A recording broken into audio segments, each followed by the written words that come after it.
The text arrived between helping customers at my boutique. I'm leaving you and moving to Miami with my 20-year-old girlfriend. I've already emptied our joint account. Haha. My hands didn't shake as I read it. My voice didn't waver as I helped Mrs. Peterson pick out a scarf. The only sign that my husband of 12 years had just nuked our marriage via text was a slight tightening around my eyes. I waited until Mrs. Peterson left, her purchase wrapped in our signature silver paper, before typing my response. Good luck. My name is Claire. I had just received one of the most callous goodbyes in history, but while Mark was probably gloating over his grand exit, imagining me in tears over his betrayal, I was calmly locking up my boutique for the day. The signs had been there for months, the late nights at work that never matched his paid deposits, the sudden password changes on his phone, the way he'd started going to the gym religiously, buying new clothes, trying desperately to recapture his youth. 3 months ago, I had found a receipt for dinner for 2 at an expensive restaurant on a night he claimed to be working late. That same evening, I opened a separate bank account at a different bank. A week later, when he casually suggested combining our accounts to simplify things, I agreed cheerfully, moving my personal savings to the new account. The joint account he just emptied contained exactly enough to keep him from noticing 2 months' worth of regular deposits. The rest was tucked away safely, along with detailed records of every suspicious transaction he'd made over the past year. My phone buzzed again. Don't bother begging. Melissa and I leave tomorrow. I'll send for my things later. Melissa, the new receptionist at his office.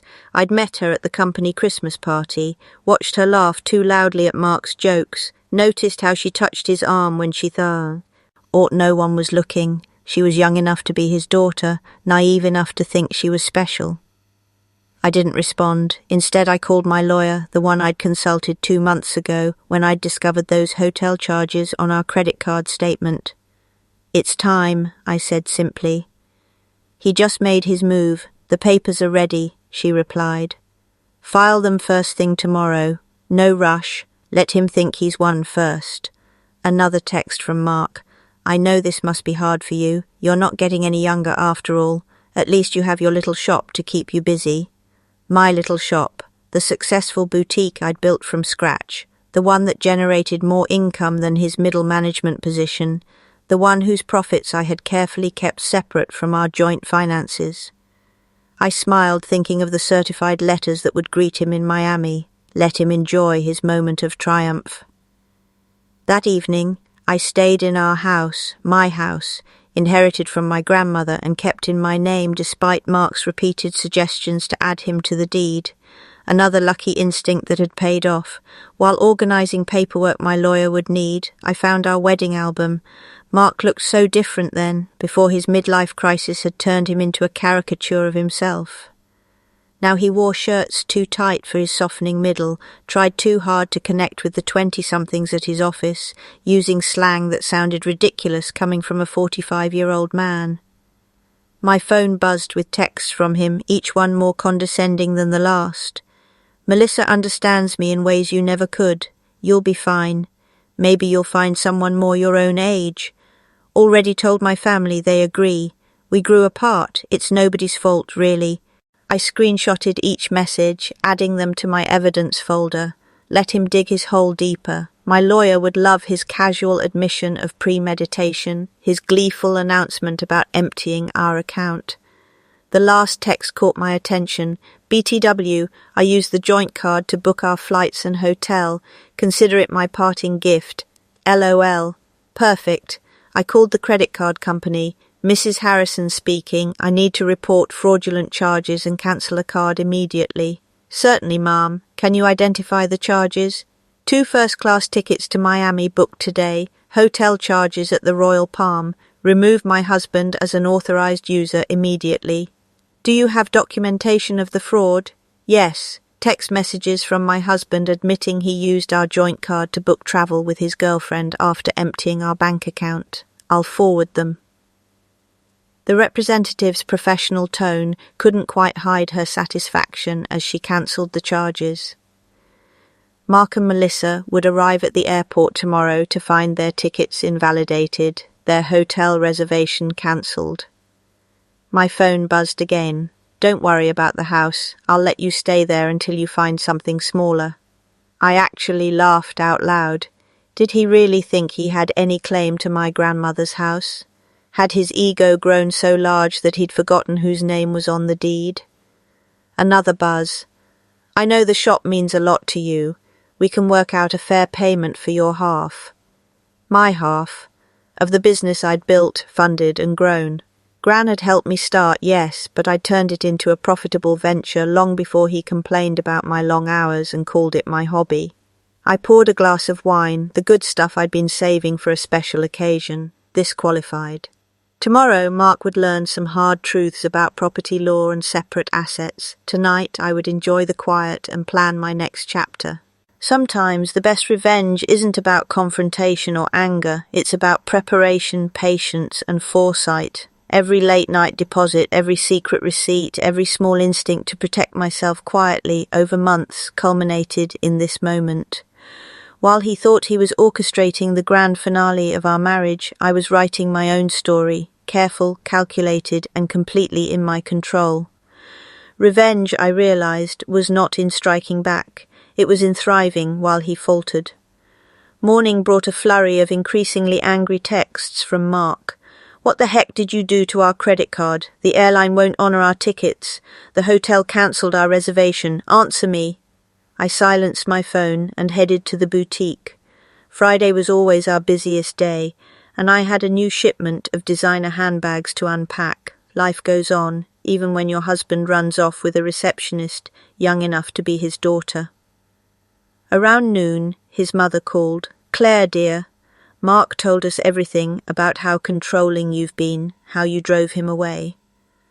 I put her on speaker while arranging a window display. Did he mention emptying our joint account and charging tickets for him and his girlfriend on our credit card? Silence. Then, well, he said you left him no choice, that you've been cold and distant. Barbara, I have his texts. Would you like me to read them to you? The one where he bragged about taking our money, or maybe the one where he mocked my age? Another pause. He did seem a bit cruel, she admitted. I told him that text message was inappropriate, I said. I appreciate the call, Barbara, but my lawyer has advised minimal contact with Mark's family during the proceedings. Goodbye. By late afternoon, Mark's sister Amanda was spreading family gossip through mutual friends. Apparently, Mark and Melissa were stuck at a budget motel near the airport, their Miami dreams temporarily derailed. He tried using personal credit cards, but those had been maxed out for months, another red flag I had noted. My lawyer called with an update. The emergency hearing is scheduled for Monday. Given his admission of emptying the joint account and the documented credit card fraud, we're in a strong position to freeze all remaining assets. Has he been served yet? Not yet, but he'll get the papers at his new motel address. Speaking of which, his girlfriend's social media is providing excellent evidence. She's been posting about their adventure all day, including some choice comments about you. I smiled, thinking of my own documentation, a year's worth of suspicious charges, hotel receipts, text messages that proved premeditation. Mark had been so focused on his grand escape that he never considered I might be watching, waiting, preparing. My phone buzzed again. You think you're so smart, but I made copies of all the boutique's financial records. Half that business is mine. I forwarded the text to my lawyer, adding it to the growing file of Mark's mistakes. Let him learn the hard way about separate assets and business ownership.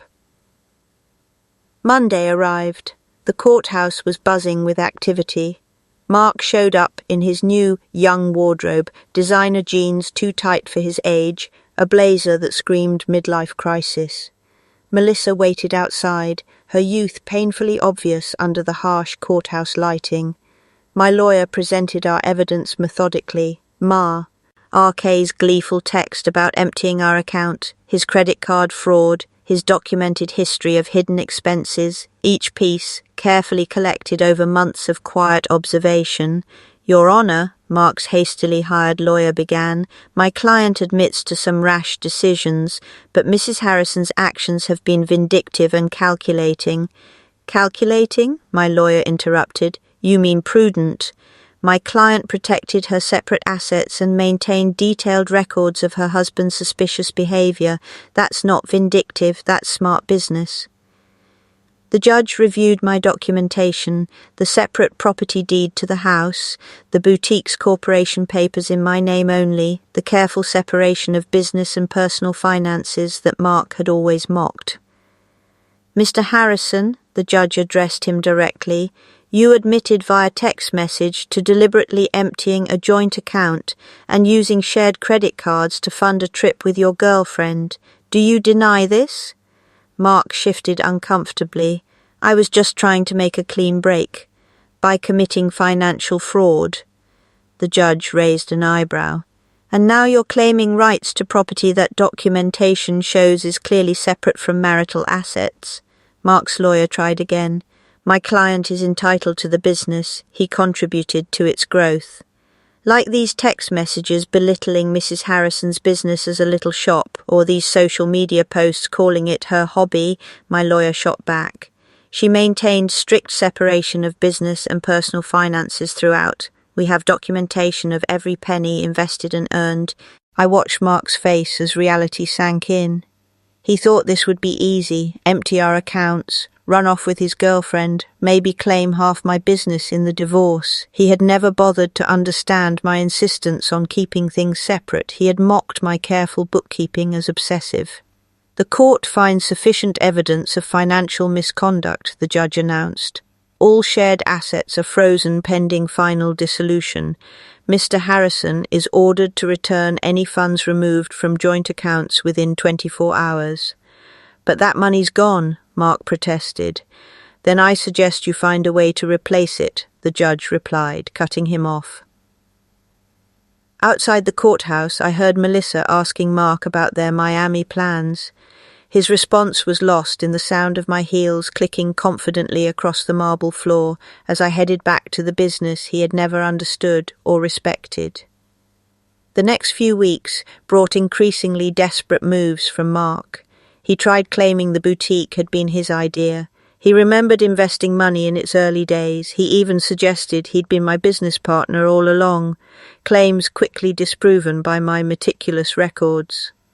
Mark's family started reaching out. Their tone was markedly different from their initial accusations.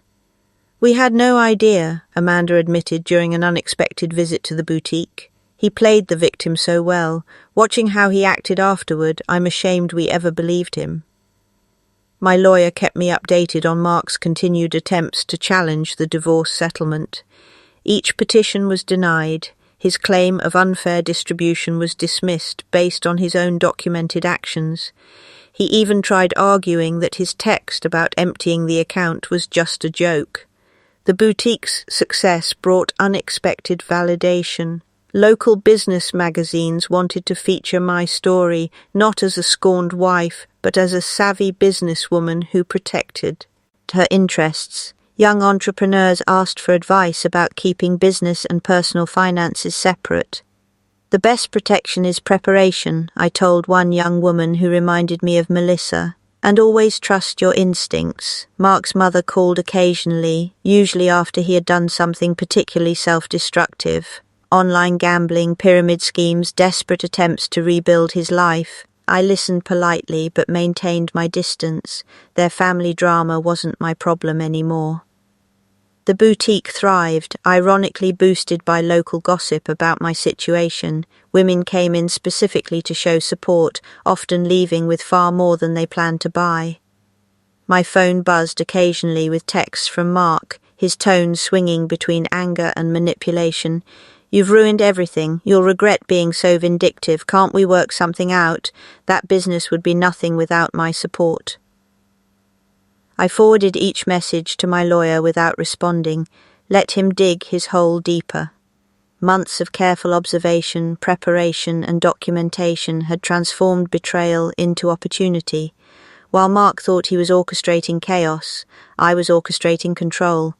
Every text, every fraudulent transaction, every calculated move he made was quietly building my case, strengthening my resolve, and validating my foresight.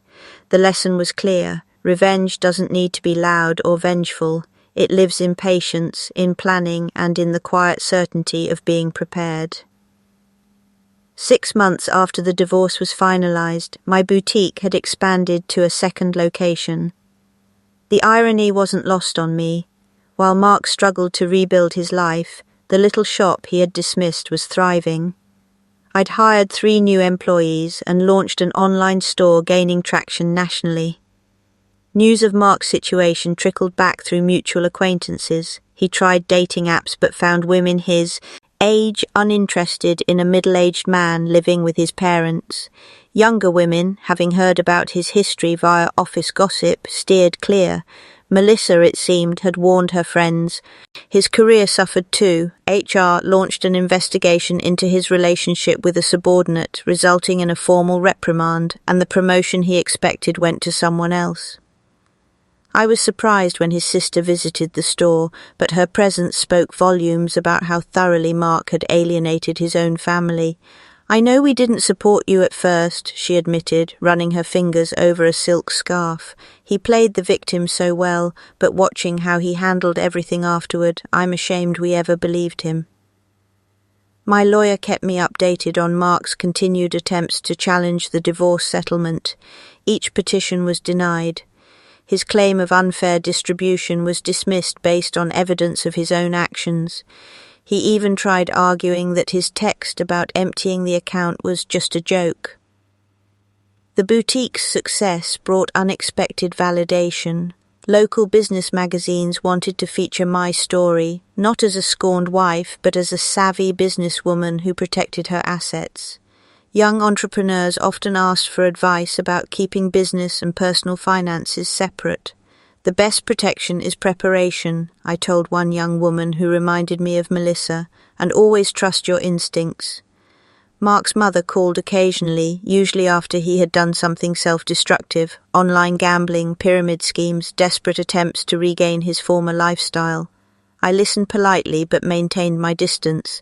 Their family drama wasn't my problem anymore. The boutique thrived, ironically boosted by local gossip. Women came in specifically to show support, often leaving with more than they planned to buy. Mark's texts still buzzed occasionally, swinging between anger and manipulation. "You've ruined everything. You'll regret being so vindictive. Can't we work something out?" That business would be nothing without my support. I forwarded each to my lawyer without responding, let him dig his hole deeper. Months of careful observation, preparation, and documentation had turned betrayal into opportunity. Every calculated move Mark made, every boastful text, every misstep quietly strengthened my position. Revenge didn't need to be loud or public. It was in patience, foresight, and control. While he imagined chaos, I built security, prosperity, and independence.